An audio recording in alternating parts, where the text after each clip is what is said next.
Sunday morning நம்ம வந்து school படிக்கும்போது அப்போ வந்து நான் வந்து 9th படிச்சுட்டு இருந்தேன்.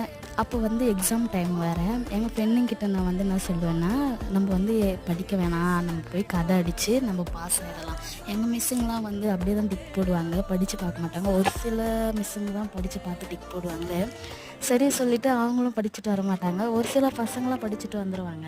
நமக்கு பெஸ்ட்டாக இருக்கிறாங்க பார்த்தீங்களா, அவங்க வந்து படிச்சுட்டு வர மாட்டாங்க. நான் வந்து என்ன பண்ணேன்னா, வீட்டிலேருந்து படிச்சுட்டு போயிடுவேன்.